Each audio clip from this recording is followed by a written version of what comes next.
I had just put out a Bubblehead nurse mask template, and in this video, I'm going to show you how to put it all together.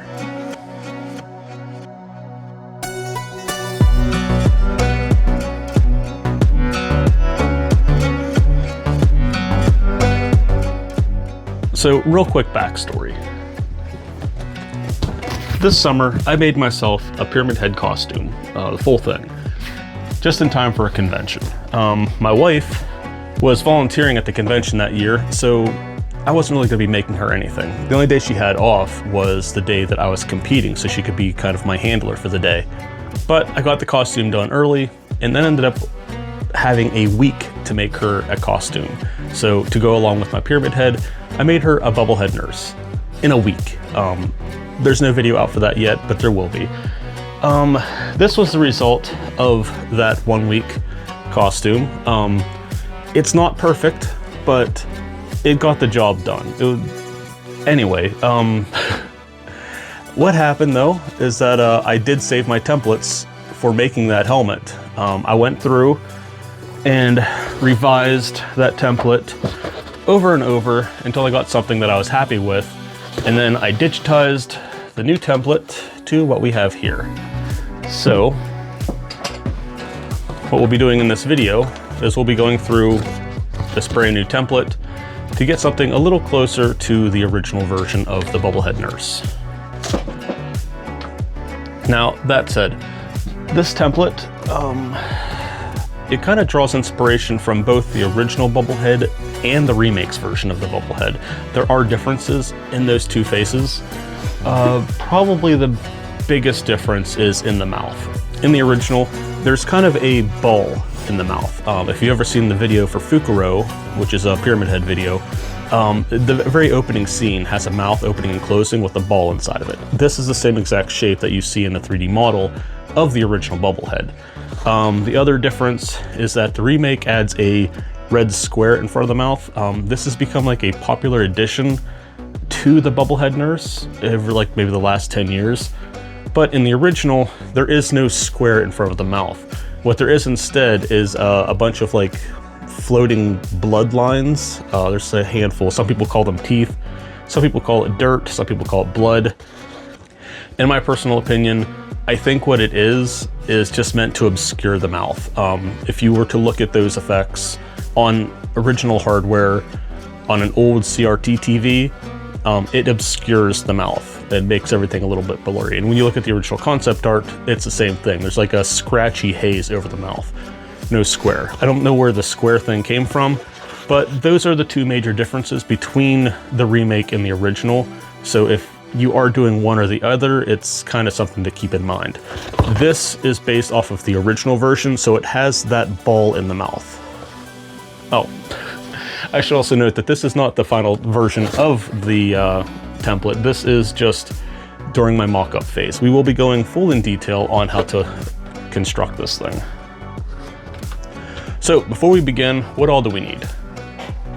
Well, obviously, we're gonna need a roll of foam. I prefer and recommend 5mm foam. I believe 3 would be way too thin and 10 is obviously way too thick. 5 is a nice middle ground. For tools, obviously you will need an X-Acto knife or some kind of blade. I prefer a knife sharpener. You can get these in like a kitchen section at like Walmart or wherever. And more importantly, don't forget some oil. Combination with your knife sharpener and oil, that will keep your blade super sharp. Also, the oil adds a nice little extra of lubrication on the side of your blade. Your foam has a tendency to grab that blade, so the more dry your blade becomes, the more your knife starts to like jag and ripple through the foam, and you'll start getting a very nasty, rough texture in your cut.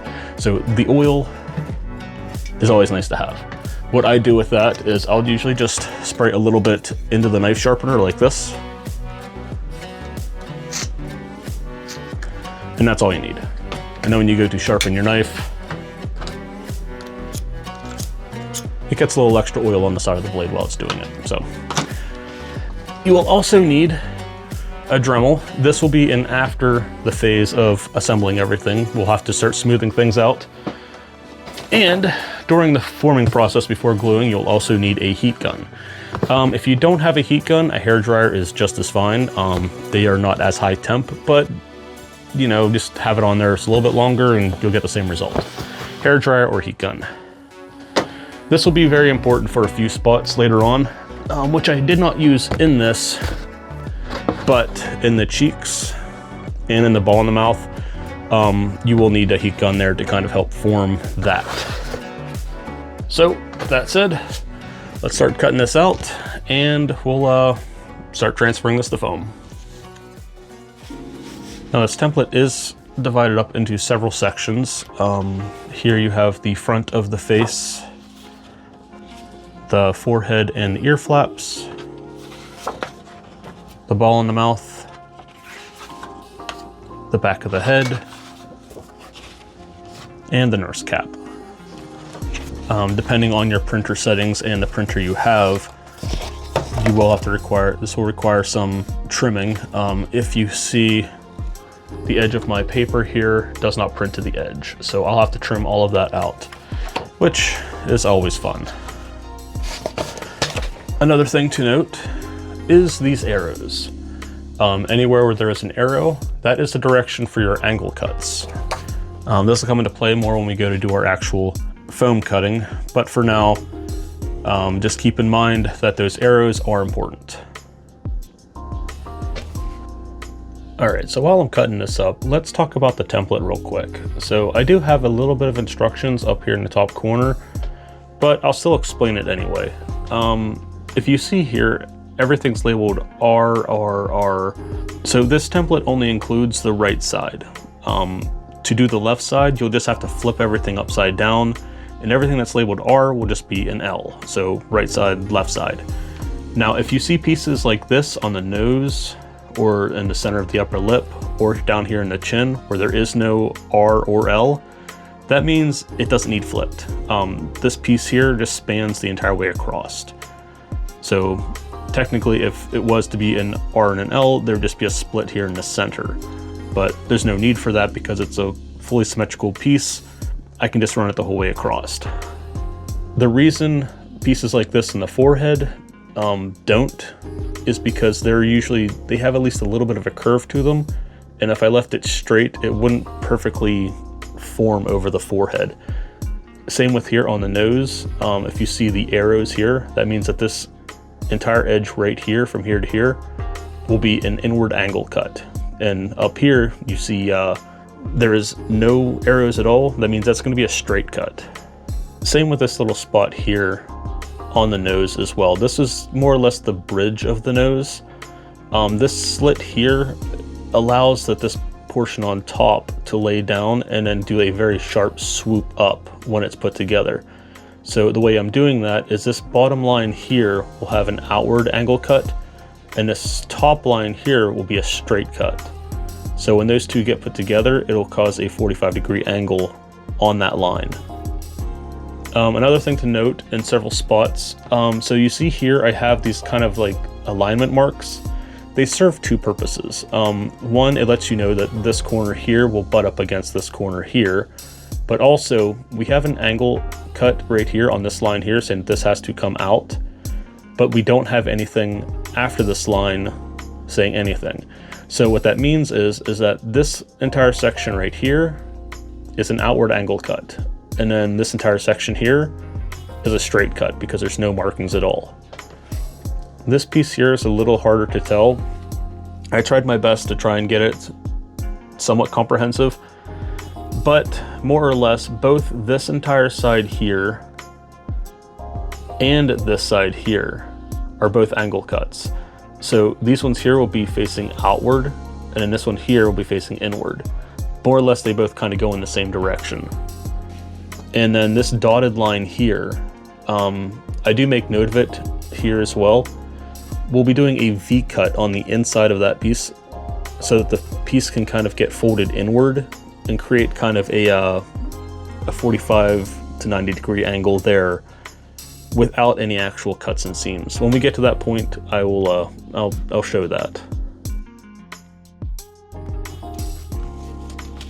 Okay, so I have everything all cut out. Well, kind of. I'm gonna be doing this in sections. So right now I just cut out everything for the front half of the face. So more or less the way this mask is gonna work in the end is that the front and back are gonna be separate pieces. This will allow you to slip the helmet on and then enclose the back when you're done. So the way this is gonna work is that the top portion of the nurse cap will be attached to the face, and then the back half will be attached to the back half. And then on the inside, if you can see, we just have elastic kind of running the seam together. This allows them to come apart like so. Makes it easy to put on and take off. First things first, we're going to do the front half. And to do that, we will use our 5mm foam.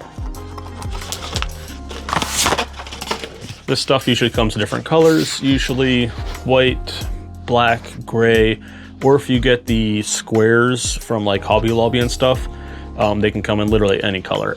That said, color doesn't really matter because when you go to paint it in the end, it's going to be whatever you paint it. So color doesn't matter. Choose whatever you get, whatever you can get your hands on. But we will lay this down and trace it out. I should note that when I do buy these giant rules, I do like to roll them the opposite way. Reason being is because it's been held in that position for so long, it just wants to go back to that complete rounded shape. And that's not fun trying to trace. So roll it in the opposite direction once or twice. That'll kind of undo that. So when you go to lay it down to trace your foam, it lays a little flatter. Like so. All right, let's do this. Now to make this a little less tedious on myself, I am going to just cut a section of this out. I might end up wasting foam doing this, but it won't drive me crazy in the end. So while I did talk about the template a little bit already, I do want to mention that in the template, the way everything's laid out, it's all numbered properly, so everything's kind of up against something in that order of operation. It does get a little tricky in the higher numbers because that's kind of like everything else wrapping around in weird different ways. But as you can see, this is our R1. In the original template, it went the entire way up with here, but I didn't need that because this is where the cap lines up. So this now starts here on this corner. I guess I should have put a line there. I'll probably revise the template and put one there. That said though, so you would have 1, 2, 3, 4, and then when it comes to the face, then there's 5, 6, 7, and it all just kind of butts up against each other in that order.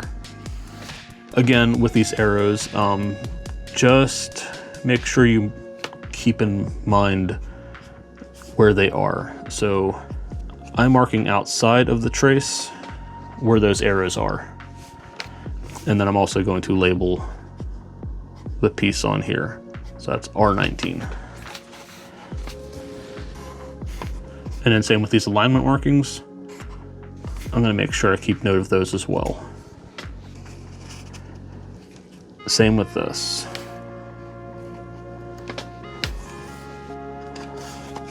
And I will more or less do that to let myself know.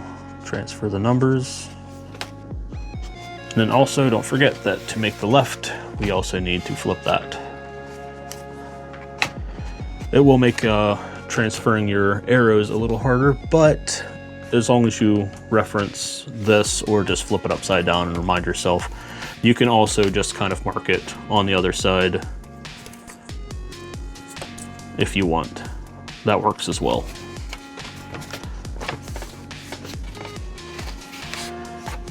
Now for these alignment markings, obviously I want to have them on the piece, otherwise when I cut it I won't know where anything is. But as for the arrow directions, that is less important, because once I cut it, who cares?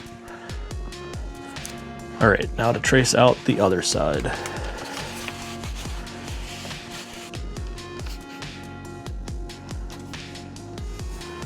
Now this is R19, I'm gonna make that an L19. And now I'm going to reference this. So this is gonna be an inward. That's gonna be an out.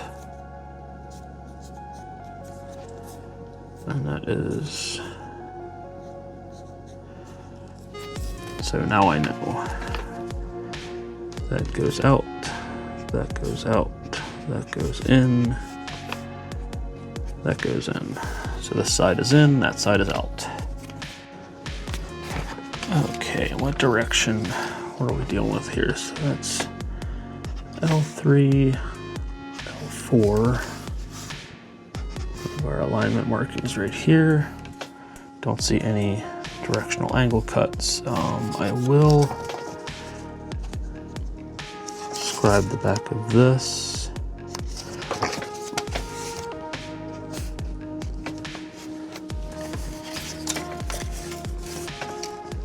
L20, and then dot my lines down there.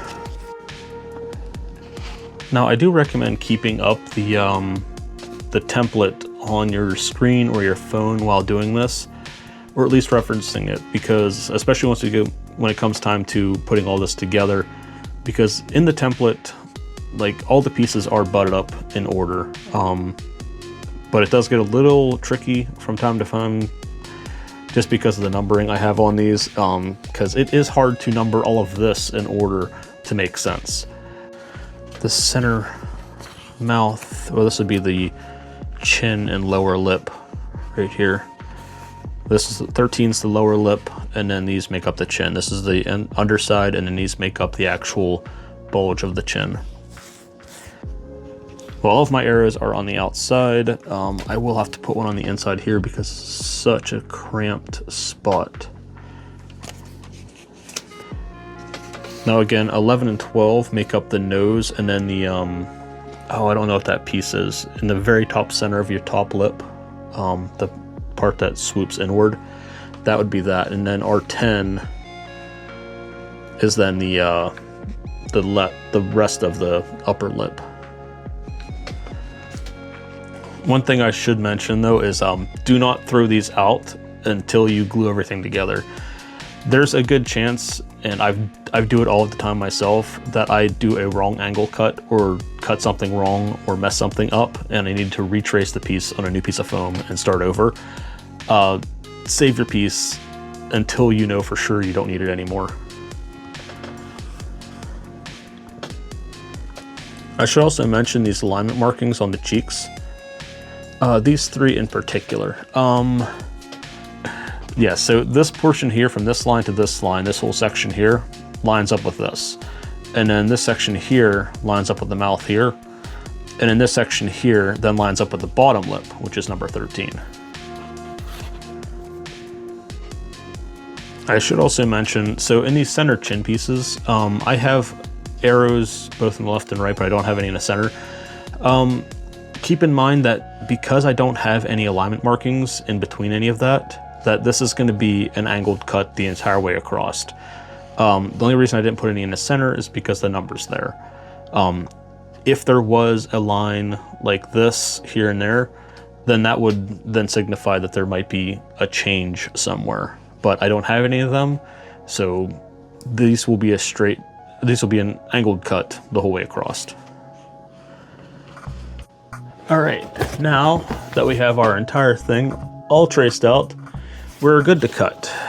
But before we do that, I do want to do a quick explanation if you're not 100% familiar with EVA foam. So every time I showed these arrows and talked about these arrows and angle cuts, what I'm talking about is the actual angle of the blade when I'm cutting. So you don't need to be insanely precise. Some people would like to have tools and stuff that gets them an exact 45-degree angle. It's not important. As long as you try and get it at a bit of an angle, you're good. So what this does, so you have, as you can see, these here, these are more or less straight angles. This is a straight cut when it comes through. straight. And then here you have an angle. So this would be at an angle or at an angle. So when you're butting up two straight cuts, things are going to be kind of flush. And when you have an angle cut and a straight cut, when you butt those together, that's going to give you a 45-degree angle. Now when you have two angle cuts, put them together, you're going to get a 45-degree angle, or somewhere close to it. So when I'm showing the arrows, I'm showing you which way these angle cuts are going to be on that piece. So when it butts up against something, it's going to create either a flat cut, a 45, or a 90. And with that explained, now let's cut this out. Okay, so this is going to be a lot of cutting.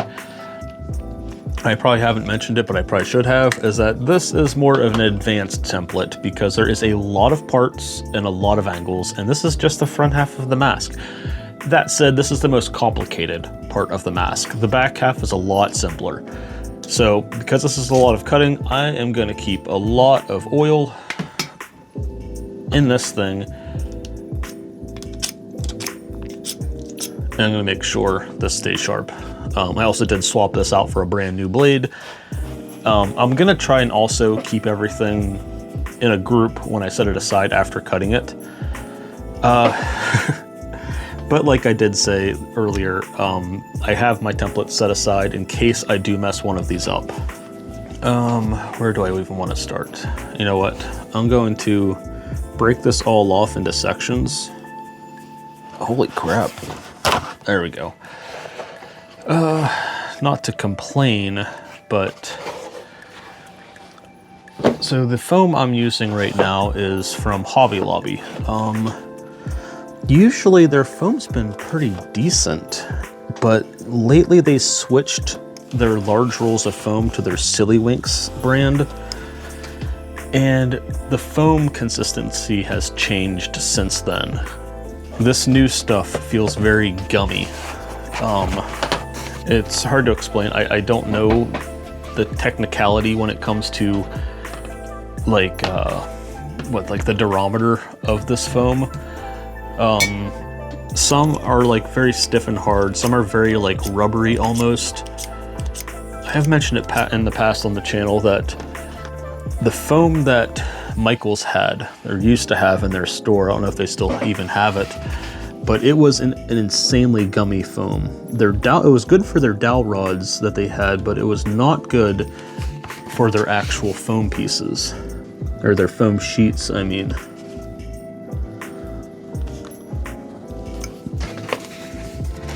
So as you can see, this was all a straight cut. I'm keeping the blade as straight as possible while doing my cuts. Now these ones here are all going to be an outward cut. So to make it easier, since I am right-handed, I tend to flip this. That way I can just hold it like that, because it's a lot harder for me to kind of get it like this and then flip it. So I just flip the entire thing and then I just hold it like this. That way I can get my angle like that.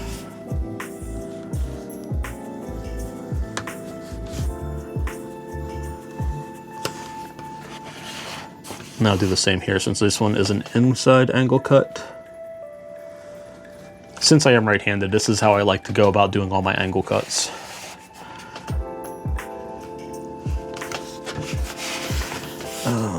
This one here on the bottom line only.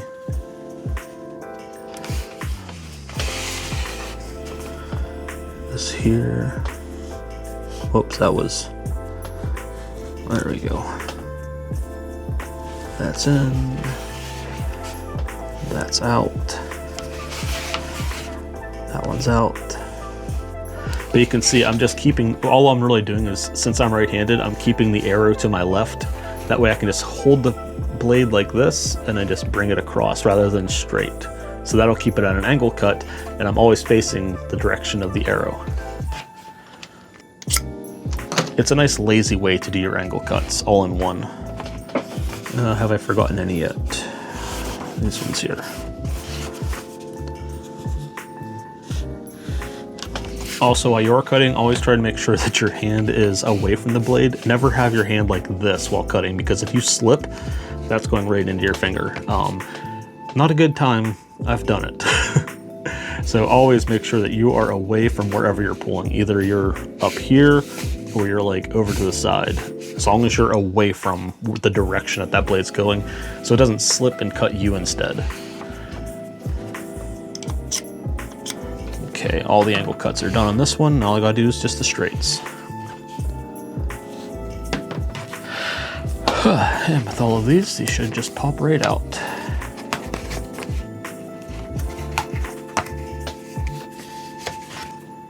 Now, because I know where all these go, again, keep your template up on your phone or on your computer. I am going to just throw this all in a pile for now, just to keep it out of the way.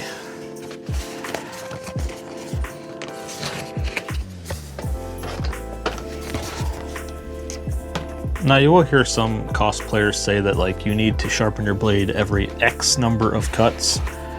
In my personal opinion, you can usually start feeling it when it starts to have resistance. Usually that's the time that you want to start doing it. You don't need to follow an actual rule of numbers. It's just, if it starts feeling a little sluggish or you have to use a little bit more force, that's usually the time you need to sharpen.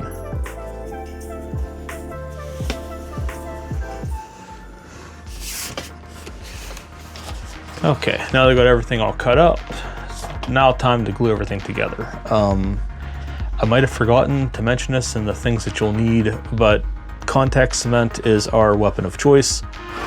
Let's see here. You've probably seen like people like, I think Camway Cosplay has hers in like a little ketchup bottle. I prefer to use these because they have a nice little applicator brush. That said, these cans are expensive. I believe they're pushing 10 bucks now. So what I like to do is I'll have a small handful of these on hand, and then I will buy one of these. You can get these at Home Depot. They sell them in even larger cans, but I think this is more than enough than what you need. I will more or less refill these with this, because one of these can fill like 8 to 10 of these, and this one costs about as much as 2 of these. So you do the math, it's a lot more cost effective. So with that said though, let's get to gluing. Okay, so we're more or less gonna have to reorganize all of these pieces first to know what's going where. I think I might do the larger pieces first. If you have never used contact cement, have a fan or an open window, because this stuff is very stinky and toxic. Also, I apologize for all the popping in the background. My chair is a piece of junk, and I don't feel like editing out every pop. Just need to apply a layer. It doesn't need to be like thick and goopy, just a thin layer on the surface. Now, the way contact cement works is that it will bond to anything else with contact cement on it when it's dried. So the contact cement itself needs to be dry. On this piece here, since this is a back piece, this edge here does not need glued. So I'm just going to glue this edge, and this edge. If you do end up gluing it, it's not going to hurt anything, because you're just not gluing it to anything. It's not going to attach to anything. All right, there's one.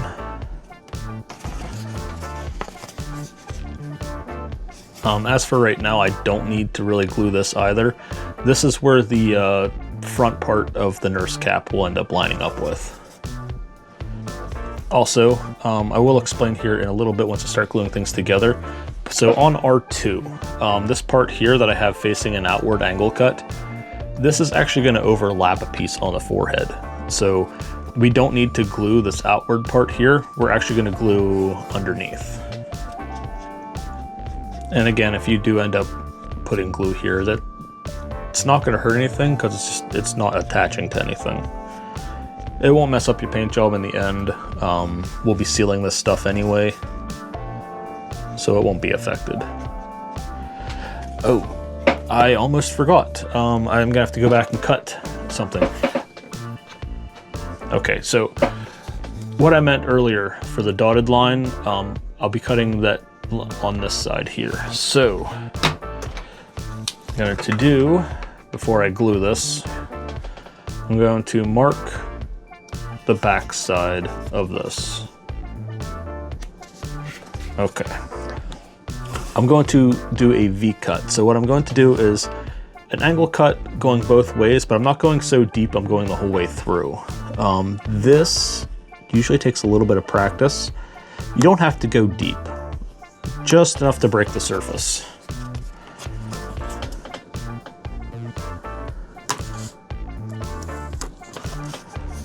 And what we get is that right there. So if you can see, there is a little V that allows me to fold it. It's still open, but when I go to fold it now, I can get that angle without actually, yeah. So I could have made this its own separate piece, but this is an interesting way of going about doing that. Do that to this side as well.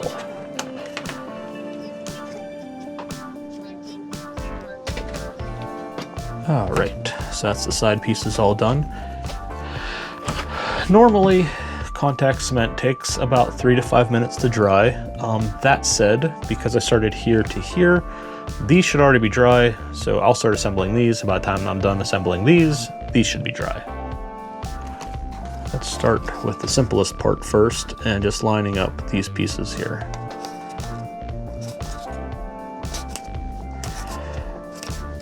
Now what I like to do sometimes is I'll bend it like this, and then again like this. It really helps get both the inner and outer edges of that foam.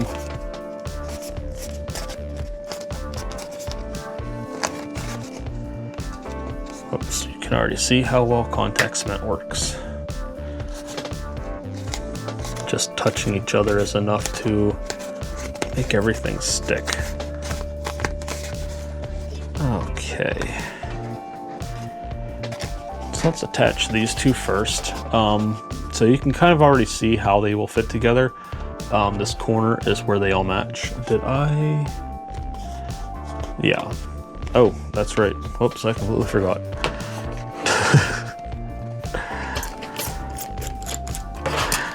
I said that number 2 here overlaps on top, but I forgot to put glue on top of here. But yeah, so it'll more or less sit on top. Now what I'd like to do is I wait to actually put this on until I have the other one done and I start butting them together, because then I can get a better idea of where this will rest. But for the time being, I will put a thin layer right here. Oh, that's not thin. That's not thin at all. Whoops. There we go. So we'll just ignore that piece for now. I'm just gonna butt this up to the corner, match those two lines up, and then line these up.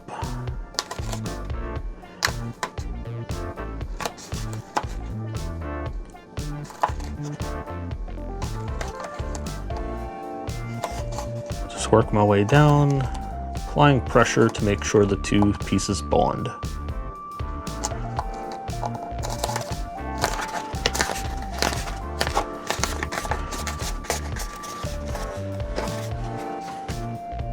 And this will be the back side. More or less connecting just like that. This mark here goes right on the corner. And then the way it should work then is that this V here should land right on the bottom corner here. Might require a little bit of tugging and pulling. And in this case, nope, landed right on. Pretty good. Now, since I have this little V cut out right here, that'll allow this piece to fold inward. And then it'll just run along right here. And then this bottom here should kind of line up with that line right there, or at least get close.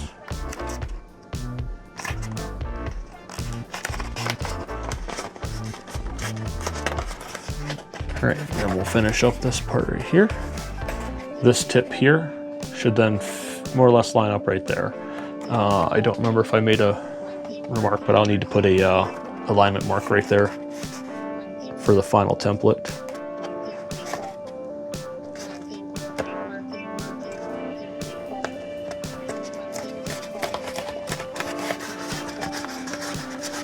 And there we go. We are now getting the shape. This is part of the forehead and the flaps on the side. So now we have this piece here. This will go up into this corner piece right here.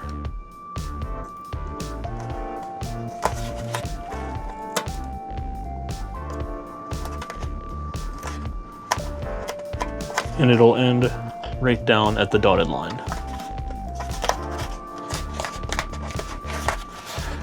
And what this piece does here, since it's a full on angle cut for the two, since this will be here on the side, this then comes in, and then the face then wraps out over. All right, so that's one side. Let's do the other.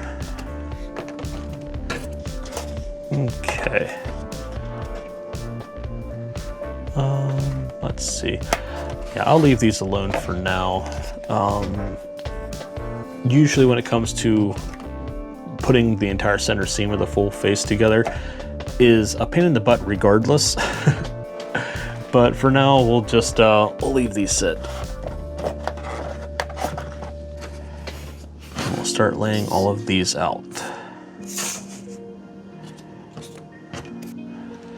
So coming up soon, we'll be needing our heat gun here.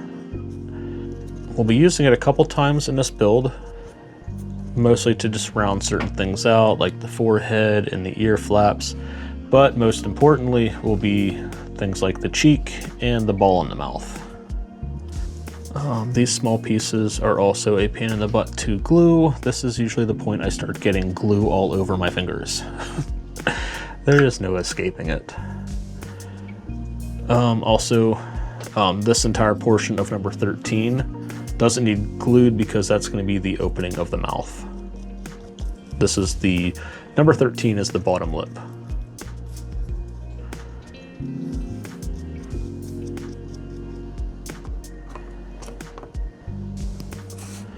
And then number 16 is the underside of the chin. So this part here is completely open.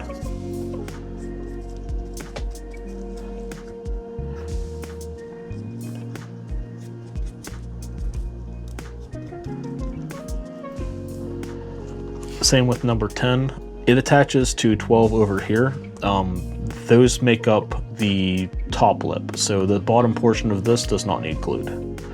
Again, if you do put glue on it, it doesn't matter because it's not touching anything.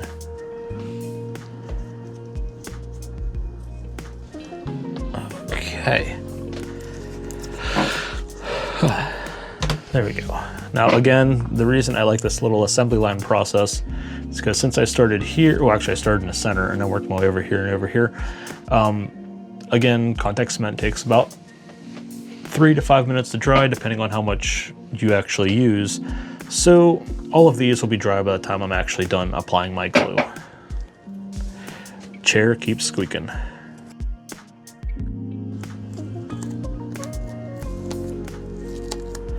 Now because of the shape, just these two alone, you can already see it's already creating a bulge. Once I do all four, it'll definitely make the rest of that shape. So we'll require a little bit of tugging and pulling to get it to line up perfect.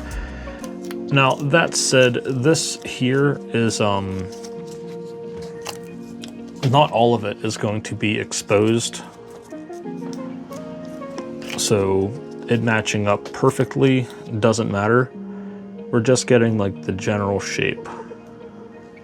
Just make sure that as you go with these, you're pulling and applying. I mean, you're not pulling a ton, but just enough to make sure everything wraps. Okay, now you can see that created pretty much a decent ball shape. We will clean this up before we actually insert it. In the same way that we'll end up doing the cheeks as well, which we will get to. 11 and 12. Here you can get a good example, but both of these are outward angle cuts. I get them in the black, you can kind of see it. Maybe. But once these two get pressed together, like so, now you have the nose and the bottom lip. This section here will be the chin.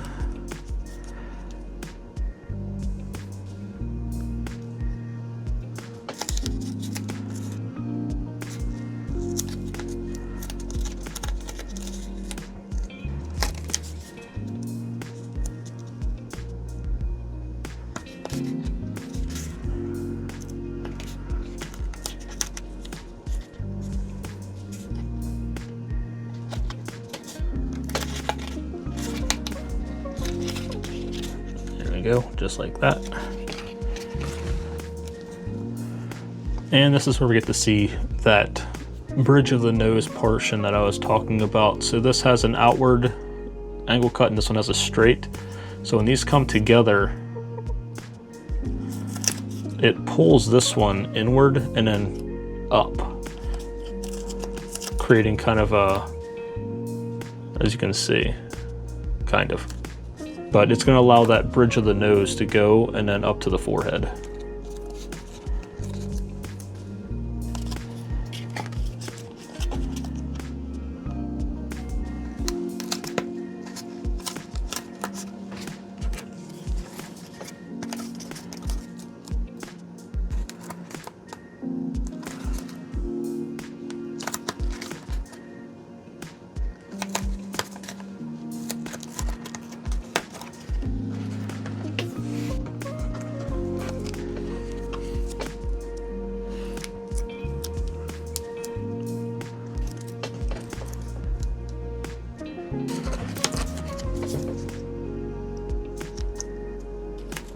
Alright, now I'm going to leave the cheeks alone for the moment. We'll see, because I'll be needing the heat gun for these and for this. Alright, now to plug in our heat gun. Now, you can just heat these up and warp them by hand.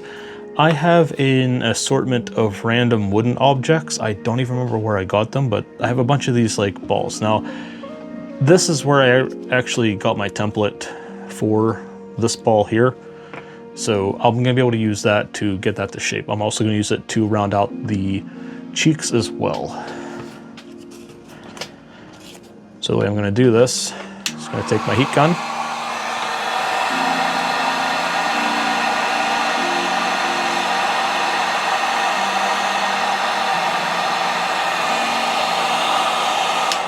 Don't really need a ton of heat. This might take a couple passes. I'll get this side as well.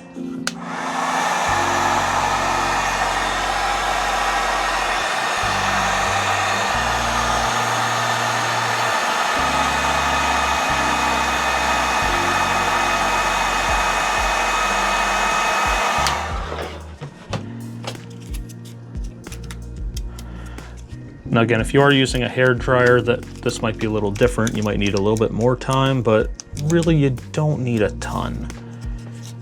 We're not really heat sealing here, which is a process of using a heat gun to seal the pores on the surface of the foam. Right now we're just forming it to shape.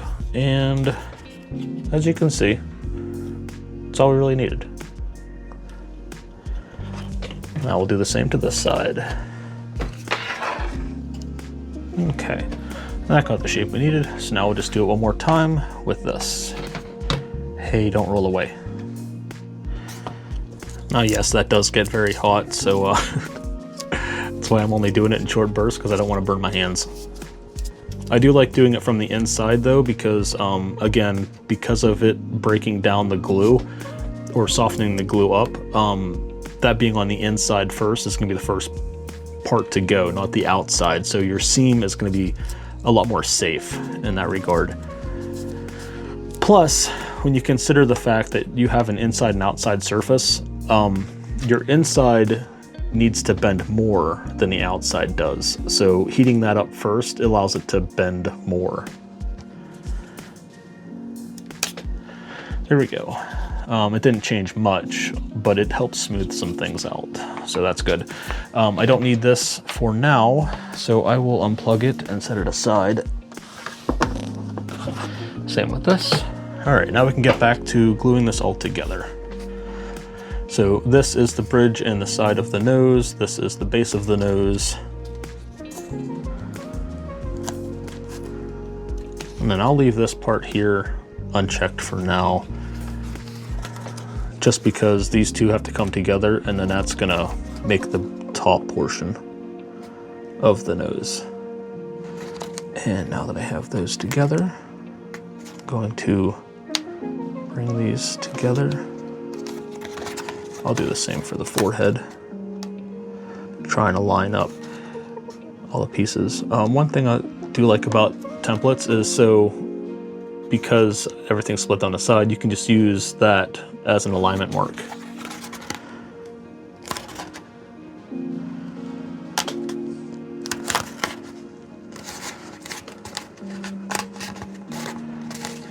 All right, now that we have that, let's push this down to the top of the nose. Okay. And now we can start doing the rest. We'll take our cheek.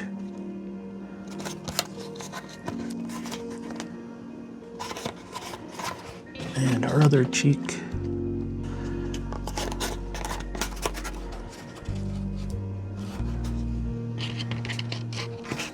And then the bottom lip will then attach here.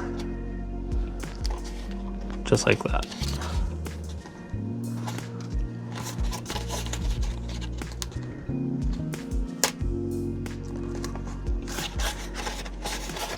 Okay, now we're getting somewhere.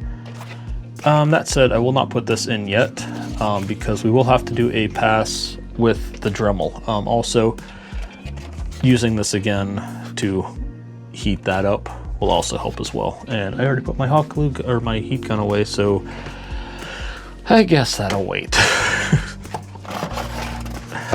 All right, so now we can start working on this part here. This is where things get a little more difficult.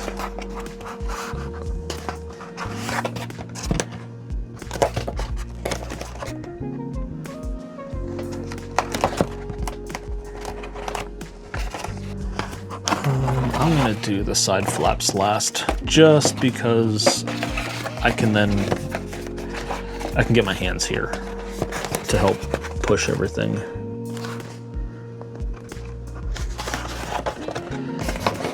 Now again, something like this is going to require a lot of pulling and tugging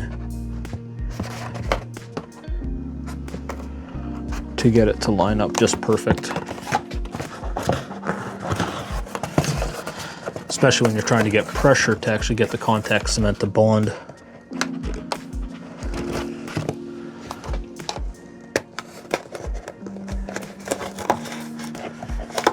All right, we're getting somewhere. Again, I will leave these unattached for the moment until this is done. All right, I should mention that the farther you go on this, the harder it's going to get to finally finishing up the gluing or attaching all the pieces, because you run out of places to put your hands. But, so this corner here with the dotted lines again will then make the corner of the cheek and number 14, which is the bottom of the chin. Like right around there.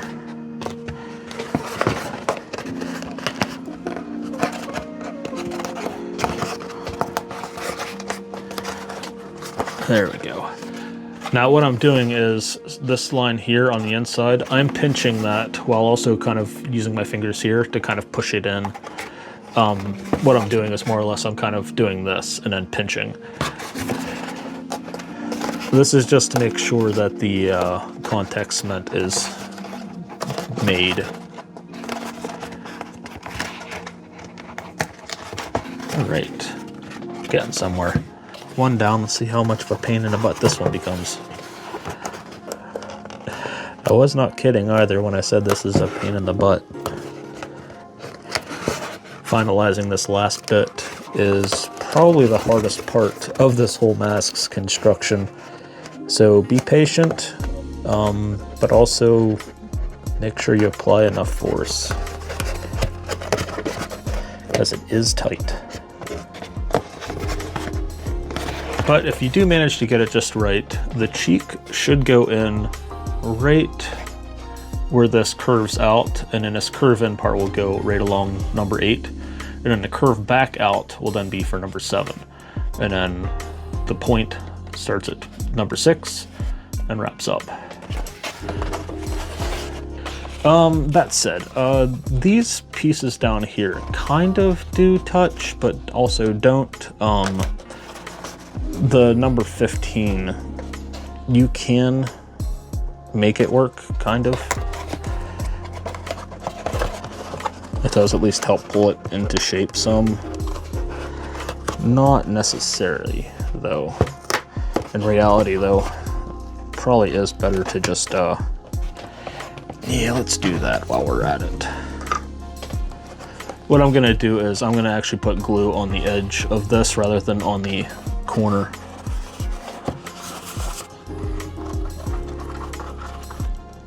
Because there are some mild redesigns between the remake and the original.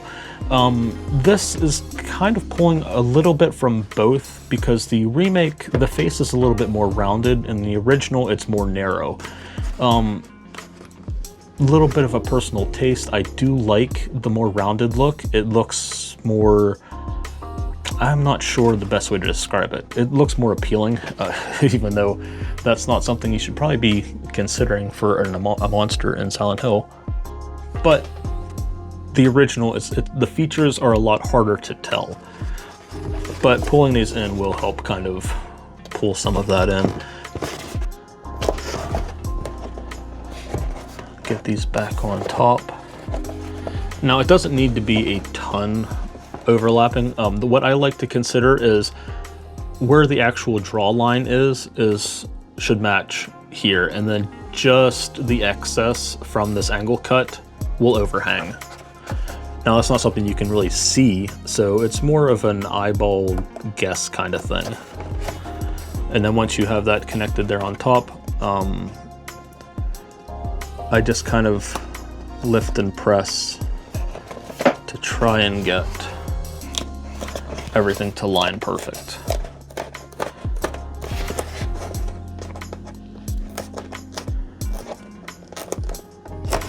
There we go, just like that. I doubt these are dry yet. Oh no, they are, okay. Maybe.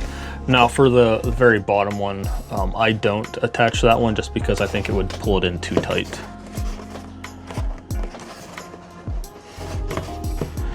And now that that's all done, we'll pull our heat gun back out and do what I don't want to do.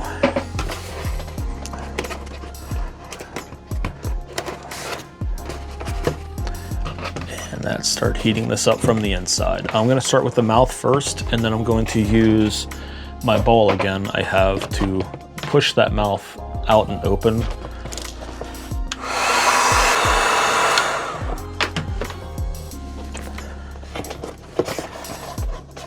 And then I'm just going to push that in the mouth like that.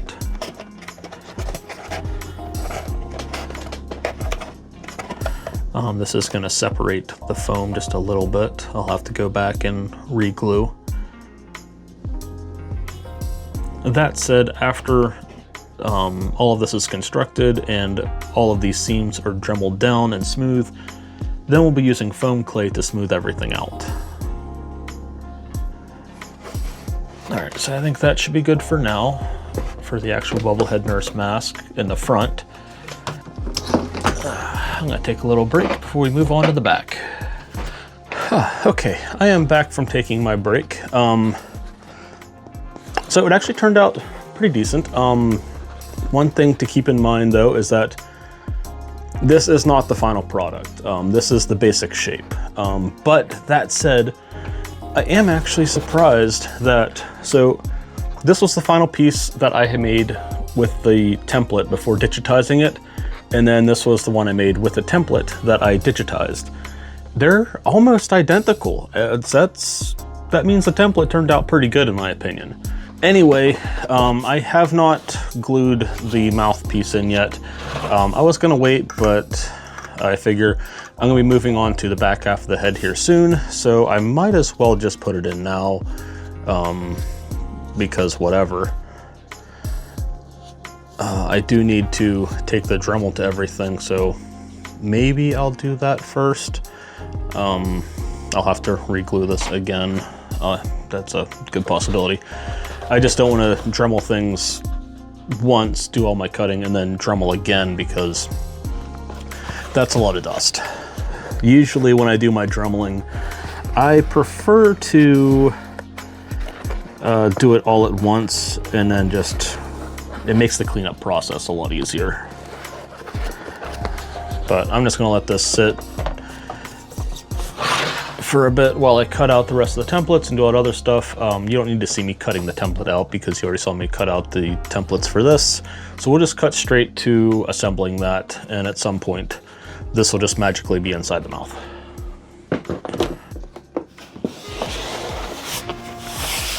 Okay, so there's probably not a whole lot of important stuff to show here, but I'll still show what I can because I feel like at some point I'm gonna have to mention something that I don't know that I have to show yet. So we're doing this anyway. Now, just like the front of the mask, again, we only have the right side. Everything's labeled R1, R2, R3, R4. Naming conventions is kind of weird for this one. I don't know if I'd call it weird. So with this one, I counted this as the right and this is the left, but once you go to do the back, it's now right again, left. It's just the way you're looking at it while working on it. And as far as the back goes, there's only one piece here, and this is the very bottom that has any arrows to go down. What this will do then is at the very end, it'll give it a little extra downward turn for the back of the head. Oh yeah, this center line here is just so that it can match up with the center of the head. All right, we now have all this done. I'm gonna cut off this excess that I don't need.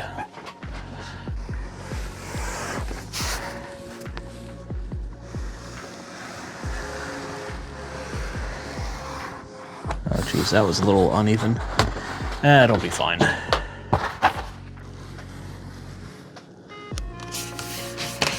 Okay, there's one. Don't forget, number 7, inside, or inward cut. And then the rest are all straight. This back half is going to be so much easier than the front.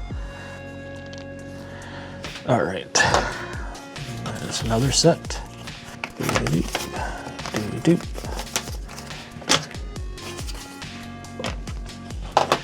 All right.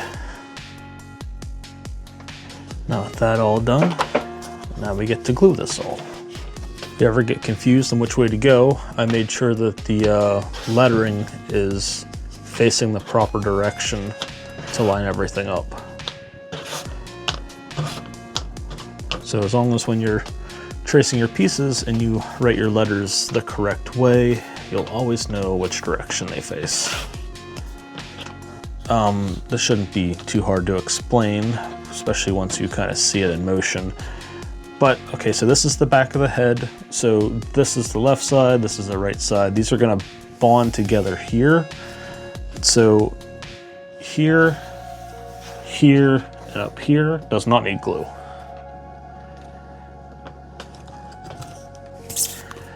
All right, so these should be dry by now.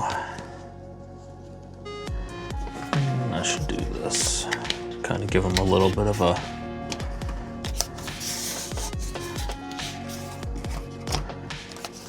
curl. It'll make it easier to apply each piece. I will say this though, last time I did this for the actual helmet, once I had the two halves done, getting them to match down the back center was not fun. Now I should say something. The back of the original Bubblehead nurse, I would have to double check on the remakes version, but there is.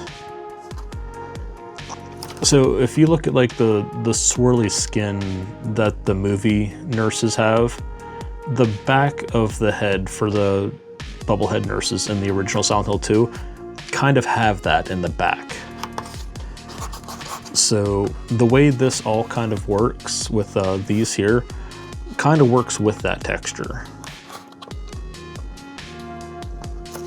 And because of that, when it comes time to do cleanup on the front of the mask, I'm not too concerned about doing that here on this. Because after cleanup, I'll be using foam clay to start adding details, and this will kind of help guide those details.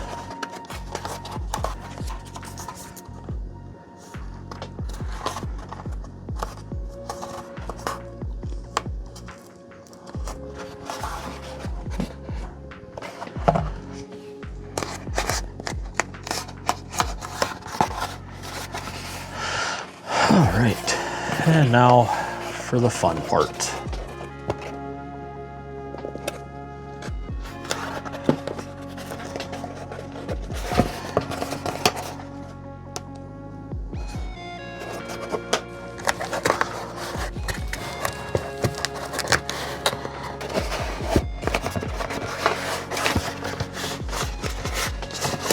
Also, EVA foam is very bendy, so don't be afraid to just crunch it up to try and get your points to bond. It'll just pop right back out. All right, so there is that. This is now the back half of the head,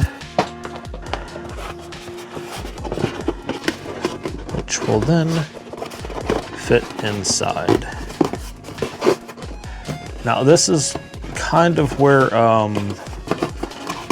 what you want kind of comes into play, because how much of this you want to cut. I do believe that I did have to cut some of this myself, but that said, that's for you to kind of figure out fitment wise and size wise. This would be kind of your adjustments for the size of your head. So with that said, yeah, kind of figure that out first before actually placing the actual cap on top, because this will be the butt point for the top and the back of the head. And when your cap gets put on, it's gonna be almost snug right up against this. For me, I don't mind this little bit of a hump here too, because that gives the cap something to sit on. So this looks fine to me. So I'm gonna take a marker and just do kind of a rough outline. To make this easier on myself, make it a little bit more symmetrical, I'm gonna do some measurements here. About 1 3/4.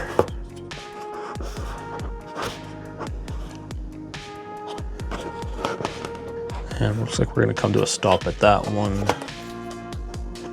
Try there. Okay, that's enough for me to make a good guess.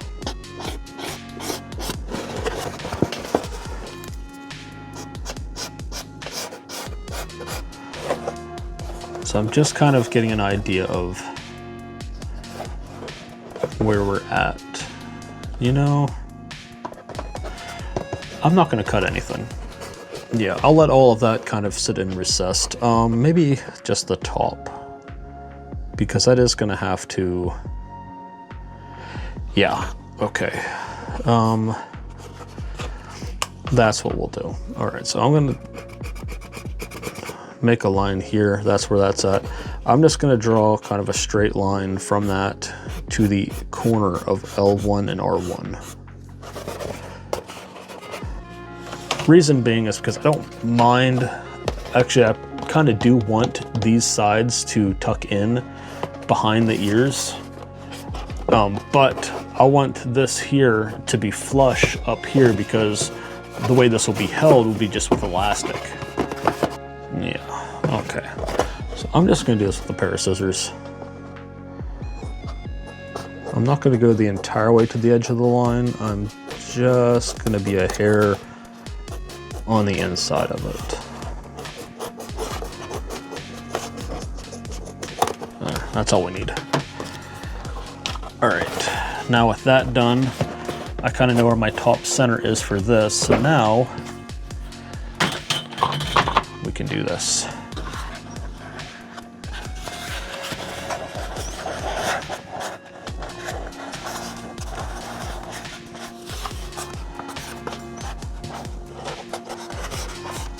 Yeah, so this is kind of how that'll fit. I'm going to trace this out with marker.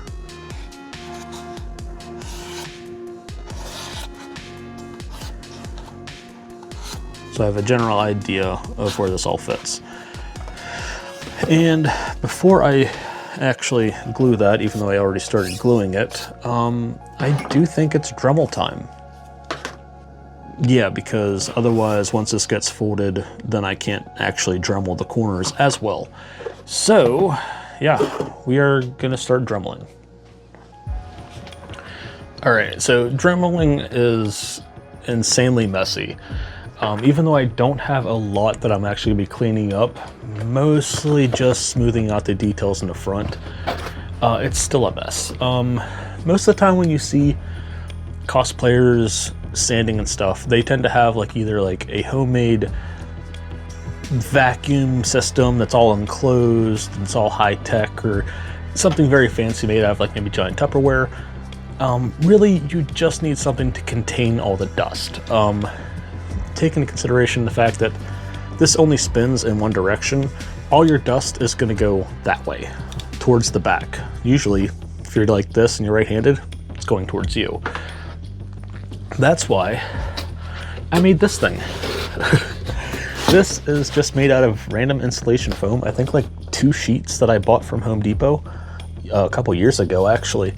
But the way this thing works is that I just put my piece here, right in front, and then I just sand. The majority of the dust just comes and just hits this wall right here, and it just piles up right here in the floor.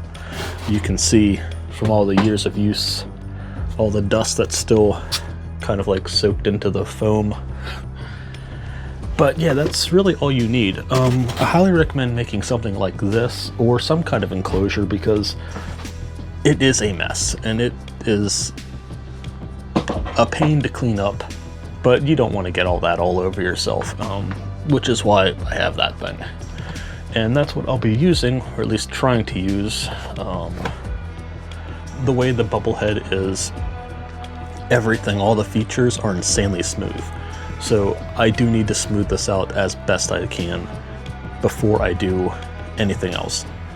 But for the most part, right now, we need to smooth out all these seams. So let's do that.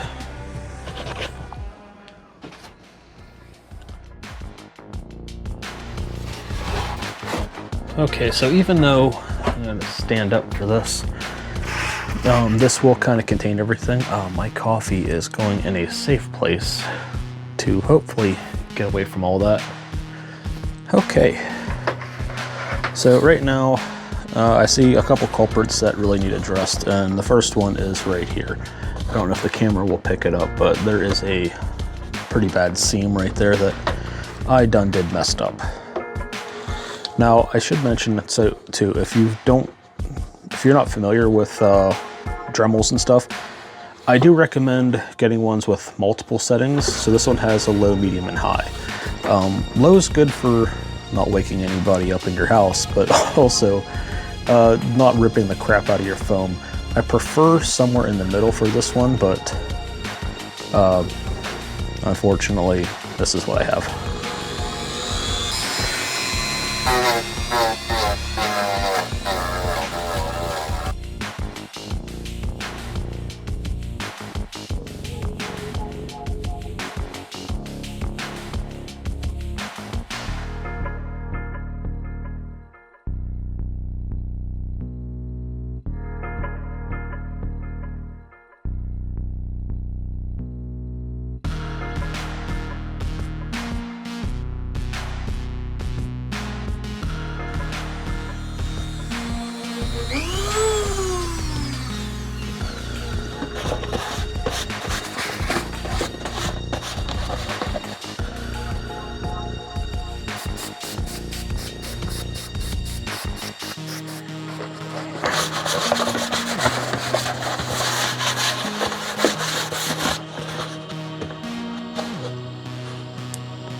And now that we have that, I just use my little sweeper to sweep up my mess.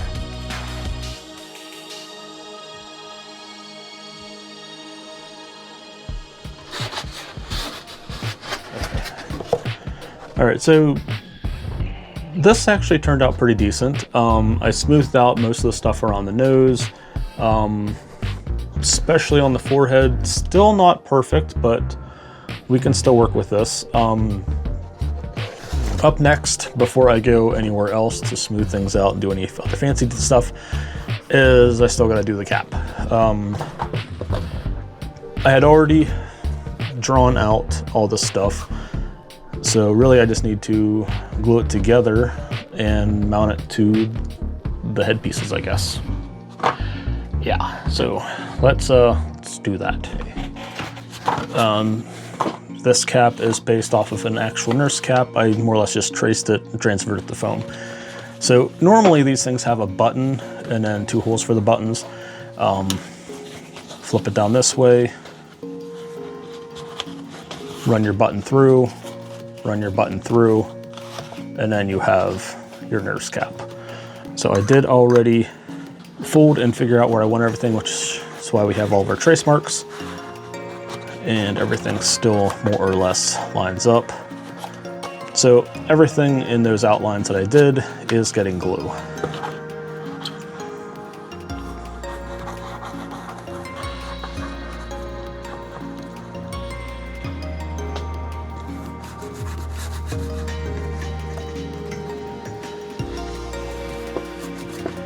I'm also going to do this. Do I want to run it on the inside, or do I want to run it on top? I think it should run on top. Okay. Now to give that all a minute to dry.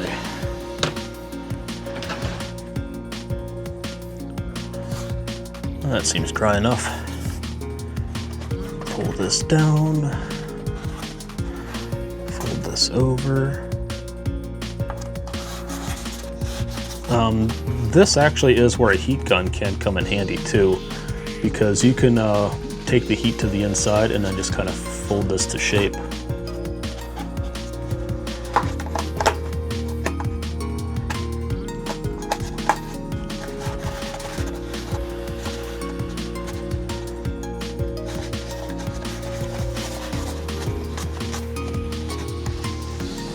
Just possible, but just squaring it off actually does pretty good too.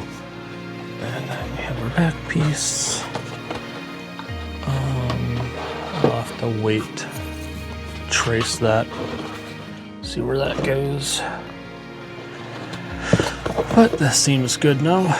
So again, the center dot I put here will line up with the very center of the top of the head. So we will do that.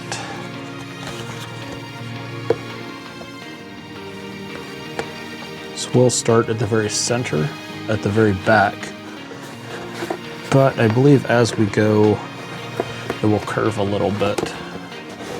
So it's not going to line up 100%.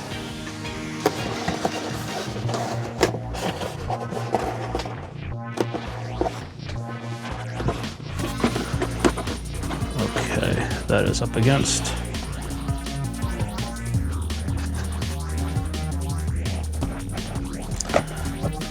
I don't have any glue on the back cap yet,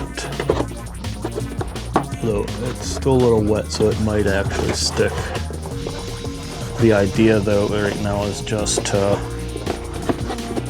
line it up, get an idea.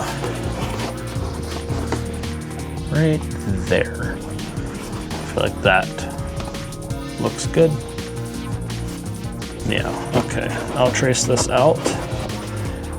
Make it a little bit more even because this side looks like it's a little in farther or out farther. So where's our marker? Take our ruler. I should also mention that I'm a perfectionist. So making sure this is exactly even is a me problem. Now 2.5. 2.5. Okay, now we're even.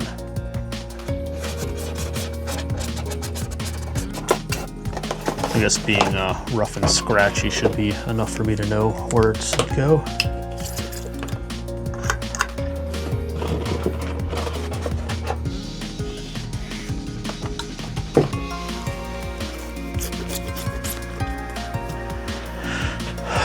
Okay, this seems almost dry. It should be dry enough.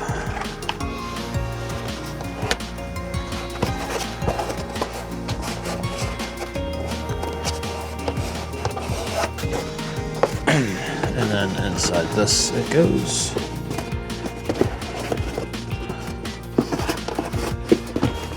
Butt up against there like that. And there we go. Bubblehead nurse.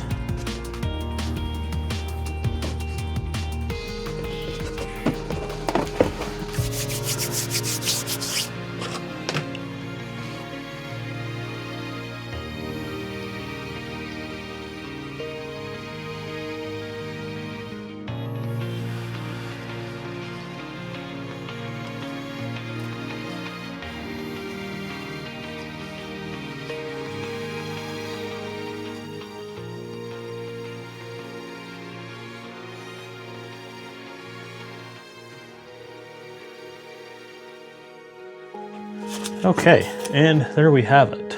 This is the assembled, I guess, not finished Bubblehead Nurse mask based on the template that I have free on my website. Link for all that stuff should be in the description. I would go farther. I do want to go farther with foam clay, sealing, painting, and all the other stuff. I think I'll save that for another video though. We'll do a part 2. Hopefully not 3. We'll do a part 2.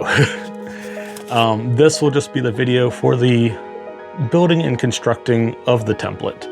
So if this is where you want to stop at in terms of building your mask and just sealing and painting it from here, you're good to go.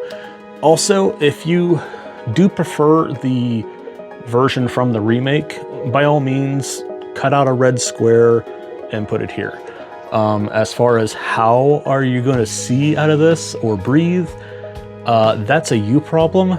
You figure that out. I don't know. That said, that's one of the things I did not like about this mask.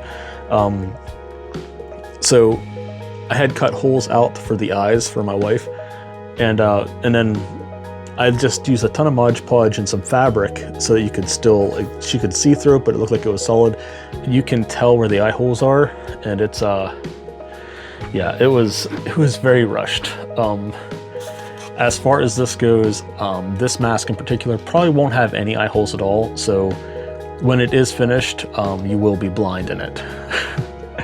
But that said, if you have ideas on how you want to go about it, poking tiny holes in here and there, or a slit or something, by all means, do whatever you think works best for you. Same here with breathing. I replaced the mouthpiece with a piece of fabric for her. That worked pretty good. Yes, next episode we'll do detailing and all that stuff. So we'll use some foam clay to kind of figure out some extra details, to kind of like define the lips and the nose and stuff like that, smooth some things out and all of that. So in the meantime, like I said, link to the template is in the description. Hopefully, you get it done before Halloween or whatever convention season you got going on. But I think this turned out pretty good. I like the way it's looking. I'm gonna finish it. I'm definitely gonna finish this because, like I said, I was not satisfied with this one for my wife. Mostly, I mean, it's not bad. It's not bad, but it needed tweaks, and it was so rushed. I couldn't get the dimensions as well as I wanted. So it's kind of in the middle between both the original design and the remake. It's a little bit of both. So where you want to take that is entirely up to you. Like I said, the remake has squares, and in the original, it's just like a fuzzy, scratchy bloodlines. Some people call them teeth. Some people say it's just scratches and dirt. I always just thought it was like an obscure scratch kind of thing. Like, I don't know how to describe it. But it wasn't a square. It was not a square in the original. So whichever way you want to go, it's entirely up to you. This is just to get you started. It is a very advanced template. The face there's a lot of angle cuts and stuff. So hopefully me walking you through all that and kind of giving you tips and pointers helps. But in the meantime, I don't know what I'm going to be doing, but I will see you in the next one.